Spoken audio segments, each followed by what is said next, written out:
Hindi ko sinabi naman ng doktor ni Bate. Kasi ako magsasalita. Shoutout ka, te.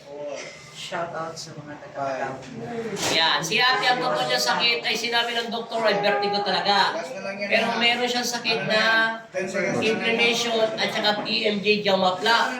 Kaso nangangarap po siya na may sapi. Nag-practice na daw siya. Ngayon pala wala. Gusto niya daw maranasan yung napapanood niya sa amin na bumabaliktad. Pangarap niya pong lumipad. Ngayon, pasok ka doon. Pangarap daw. Pangarap niya pong lumipad. Kaya nagpapaipit, nag-practice na. Ngayon wala naman sapi. Kaso walang pakpak, hindi nakalipad.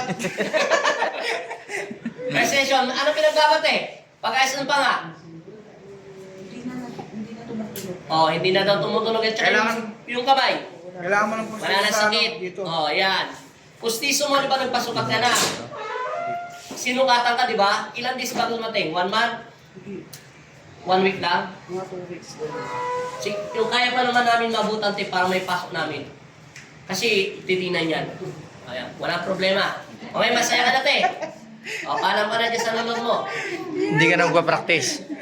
Hindi. Ang balik mo, Practice na ako kanina eh. October 15, 16, 17, 18. Mamili ka doon. October?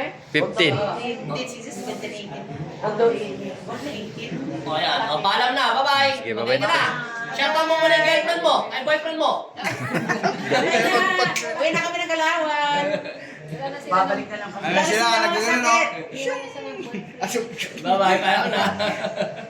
Oy, ibigay natin kay ano, sino ba na ano?